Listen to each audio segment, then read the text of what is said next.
ಕುಟುಂಬದವರೇ ನಮಸ್ಕಾರ. ನಾನು ನಿಮ್ಮ ಮನೆ ಮಗಳು ಪುಷ್ಪ. ತುಂಬಾ ಜನ ನನಗೆ ಕಮೆಂಟ್ ಸೆಕ್ಷನ್ ಅಲ್ಲಿ ತಿಳಿಸ್ತಾ ಇರ್ತಾರೆ, ಮೇಡಮ್ ನಮ್ಮ ಒಂದು ಬ್ರೆಸ್ಟ್ ಸೈಜ್ ತುಂಬಾ ದಪ್ಪ ಇದೆ ಮೇಡಮ್, ಯಾವ್ದಾದ್ರು ಡ್ರೆಸ್ ಹಾಕೊಂಡ್ರೆ ಅದೇನೋ ಒಂಥರ ಕಂಫರ್ಟಬಲ್ ಅನ್ಸಲ್ಲ, ಏನೋ ಒಂಥರ ಅನ್ಸುತ್ತೆ, ಯಾವ್ದಾದ್ರು ಒಂದು ಒಳ್ಳೆ ಮನೆ ಮದ್ದು ಹೇಳಿ ಅಂತ. ಸೊ ನಾನು ಹೇಳ್ತಿರೋ ಮನೆ ಮದ್ದು ನಾನು ಒಬ್ರು ಕ್ಲೈಂಟ್ಸ್ ಕೇಳಿ ಅವ್ರ ಅದನ್ನ ಮನೆ ಮದ್ದು ಮಾಡಿ ಸೂಪರ್ ರಿಸಲ್ಟ್ ಬಂದಿದೆ. ಬಟ್ ಅವ್ರಿಗೆ ಎದೆ ಆಕಾರ ಹೇಗಿತ್ತು ಅಂದ್ರೆ, ಇವಾಗ ತುಂಬಿದ ಗರ್ಭಿಣಿಗೆ ಹಾಲು ತುಂಬಿಕೊಂಡಾಗ ಬಾಣಂತಿಗೆ ಹಾಲು ತುಂಬಿಕೊಂಡಾಗ ಎದೆ ಯಾವ ತರ ಇರುತ್ತೆ, ತುಂಬಾ ಇಷ್ಟಪ್ಪ ಆ ತರ ಇತ್ತು. ಸೊ ಅವ್ರು ಬಂದು ಎದೆಗತ್ತ ತುಂಬಾನೇ ಸೈಜ್ ಕಮ್ಮಿ ಆಗಿದೆ, ಇವಾಗ ತುಂಬಾನೇ ಚೆನ್ನಾಗಿ ಕಾಣಿಸ್ತಾ ಇದಾರೆ.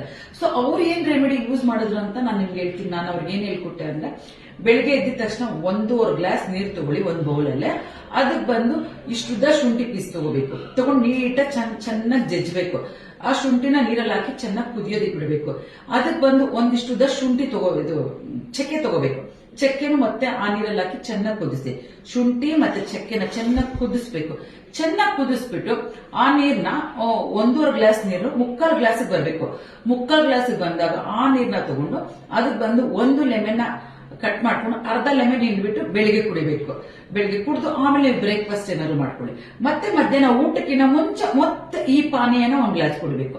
ತಿರ್ಗಾ ನೈಟ್ ಮತ್ತೆ ಈ ಗ್ಲಾಸ್ ಅಲ್ಲಿ 1 ಗ್ಲಾಸ್ ನೀವು ಇದನ್ನ ಕುಡಿಬೇಕು, ಶುಂಠಿ ಮತ್ತೆ ಚಕ್ಕೆ ಹಾಕಿರೋದ್ರಿಂದ. ಈ ತರ 7 ಡೇಸ್ ನೀವು ಚಾಲೆಂಜ್ ಅಕ್ಸೆಪ್ಟ್ ಮಾಡಿದ್ರೆ ಯಾಕೆ ರಿಸಲ್ಟ್ ಬರಲ್ಲ? ನಾನು ಚಾಲೆಂಜ್ ಮಾಡಿ ಹೇಳ್ತೀನಿ, 100% ಮನೇಲೆ ಕುತ್ಕೊಂಡು ನಿಮ್ ಸ್ಥಾನದ ಗಾತ್ರ ಕಮ್ಮಿ ಮಾಡ್ಕೋಬೇಕಾ? ಪುಷ್ಪ ಮೇಡಮ್ ಹೇಳೋ ಚಾಲೆಂಜ್ ಅಕ್ಸೆಪ್ಟ್ ಮಾಡಿ, ರಿಸಲ್ಟ್ 100 ಅಲ್ಲ 200% ಬರುತ್ತೆ. ಸೊ ವಿಡಿಯೋ ಇಷ್ಟ ಆದ್ರೆ ಹಾಗೆ ಒಂದು 4 ಜನಕ್ಕೆ ಶೇರ್ ಮಾಡಿ. Thank you so much.